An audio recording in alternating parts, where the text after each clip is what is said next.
103,8 FM MPL Radio Suara Kampar Pendengar, masih di program MUI Menjawab bersama Buya Dr. Johari MA, dan kita membahas terkait dengan fikih puasa. Nah, tadi ada pertanyaan yang kita pending sebelum break tadi, pendengar.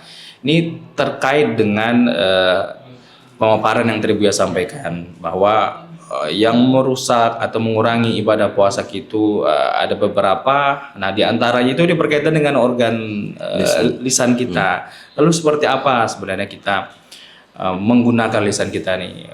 Ya. Iya. Imam Al-Ghazali rahimahullah itu membagi puasa pada 3 kategori. Yang pertama, puasa awam. Puasa awam itu adalah puasa di mana orang berpuasa hanya sekedar menahan tidak makan, tidak minum, tidak melakukan hubungan di siang Ramadan. Tetapi dia belum bisa mempuasakan lisannya, belum bisa berpuasa anggota-anggota tubuhnya, apalagi dia belum juga bisa mempuasakan hatinya. Karena itu ada kategori kedua, kata Imam Al-Ghazali, disebut dengan puasa khawas. Nah, jadi puasa awam, kemudian puasa khawas. Puasa khawas itu adalah mereka yang berpuasa lebih tinggi sedikit derajatnya daripada puasa awam. Mereka tidak hanya lagi sekedar menahan lapar, tidak sekedar menahan haus, tidak sekedar menahan nafsu tidak berhubungan, tetapi puasa khawas ini itu puasa yang juga sudah mulai mampu menahan, mengimsakkan lisannya, mengimsakkan matanya, mengimsakkan telinganya, tapi hatinya belum sampai ke tingkat itu.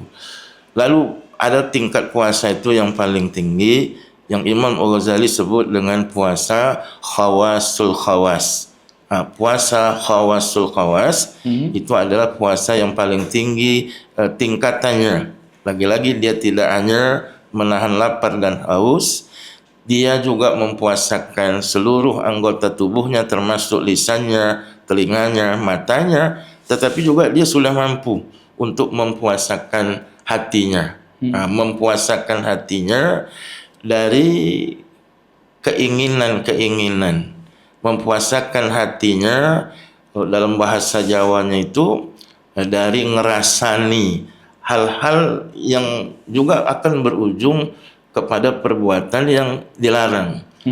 Misalnya kita ngerasani di dalam hati kita, walaupun itu mungkin tidak tersebut oleh lisan, tetapi dalam hati kita kita berucap melalui hati tentang misalnya hal-hal yang negatif. Hal-hal yang negatif, misalnya kita ingin menghina atau merendahkan orang, tapi tidak terucapkan, tapi dalam hati kita, itu belum berpuasa hati namanya. Belum berpuasa hati. Jadi kalau orang yang bisa mempuasakan hatinya itu namanya puasa khawasul khawas. Nah, oleh karena itu kita tentu tidak hanya cukup puasa kita itu hanya pada tingkatan awam. Sebab kalau puasa pada tingkatan awam tadi itu berarti kita baru hanya puasa pada level yang paling rendah, hanya sekedar tidak makan dan minum. Tetapi lisan kita itu belum mampu untuk kita mempuasakannya. Dan kebanyakan puasa kita itu tadi rusak oleh anggota lisan kita. Berdusta itu pekerjaan lisan, berghibah pekerjaan lisan, namimah itu pekerjaan lisan.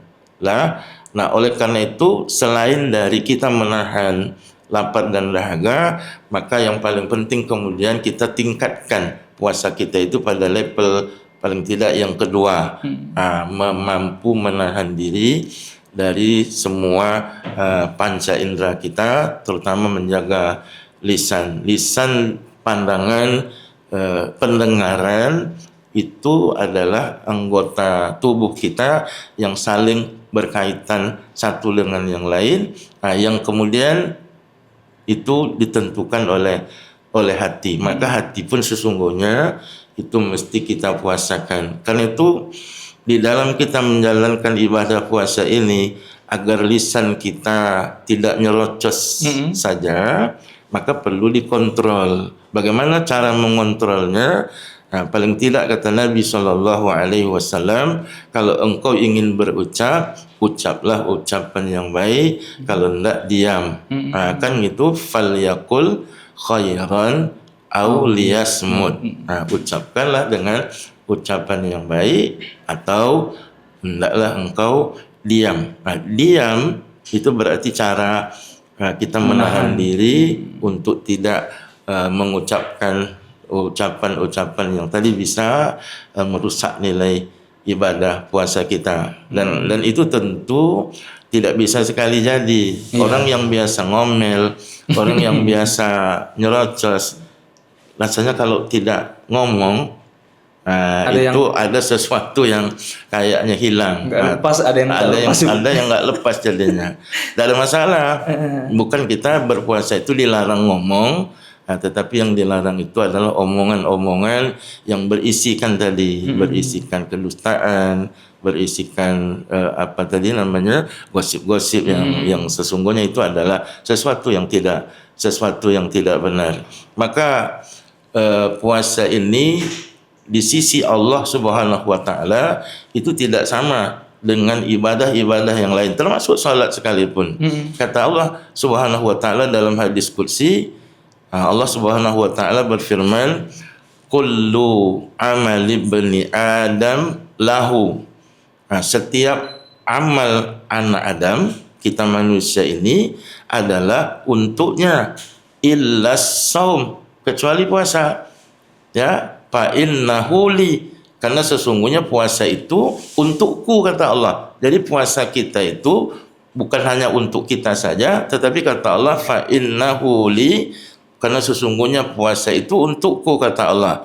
Lah wa ana ajzi bih, akulah yang kemudian yang berhak, yang punya otoritas untuk membalas, memberikan pahala dari puasa yang kita lakukan itu. Tentu balasan yang diberikan oleh Allah sejauh mana kita bisa menjaga kualitas ibadah puasa kita tadi, apakah hanya pada level awam atau pada level sudah mulai pada level khawas, atau kita mampu meningkatkan puasa kita itu pada level khawasul khawas. Baik Buya. Dan pendengar PPL Radio Suara Kampar, terkadang kan Buya, kalau zaman sekarang kadang-kadang yang di luar Ramadan mungkin hal-hal biasa, kebohongan itu kita tidak ucapkan memang, tapi kita membalas pesan WA misalnya Buya, yang kita masih di rumah tapi OTW, itu kan masih udah dalam konteks berarti tidak berkata jujur yang sebenarnya, ini sama juga dengan berbohong. Nah lalu ya seperti yang Buya-Buya dan yang kita ketahui bahwa Ramadan itu bulan pendidikan gitu Buya, yang terkadang di bulan Ramadan akhirnya kita udah ketulis nih Buya, saya pribadi misalnya ya nih OTW gitu, padahal oh iya saya masih di rumah, dihapus lagi tuh Buya. Nah itu apakah kadar kebohongannya baik itu tidak kita ucapkan tapi kita ketik di pesan WA itu sama merusaknya dengan berbohong lewat lisan Buya? Sama. Jadi apa yang kita ucapkan dengan yang kita lakukan itu punya nilai yang sama. Ketika dia berisikan kedustaan, ketika dia berisikan kebohongan, itu adalah kita mendapatkan dosa sebab sama-sama berdusta. Bahkan bisa lebih parah apa yang kita ungkapkan, yang kemudian kita share, kita upload ke akun-akun media sosial yang ada. Padahal itu adalah sesuatu yang kebohongan. Kalau itu melalui ucapan mungkin yang tidak kita masukkan ke dalam akun sosial, itu kan paling-paling saya berbohong dengan siapa misalnya kepada Orang yang orang ada. yang saya lawan bicara Iya, saya, betul. berarti saya sama dia saya berbohong. Tapi kalau itu di publish atau di-upload melalui akun media sosial, kebohongan itu menjadi menyebar. Nah, kebohongan itu menjadi menyebar, sekalipun mungkin tidak terucap oleh lisan, tapi terketik oleh tangan kita melalui kalimat-kalimat yang itu sesungguhnya adalah kebohongan. Jadi Lebih parah jadinya kalau lebih parah jadi. dari efeknya Bu ya. Iya, karena itu bisa terbaca oleh banyak orang. Baik Bu ya. Baik, terima kasih atas penjelasannya Bu ya, dan pendengar FPL Radio Suara Kampar.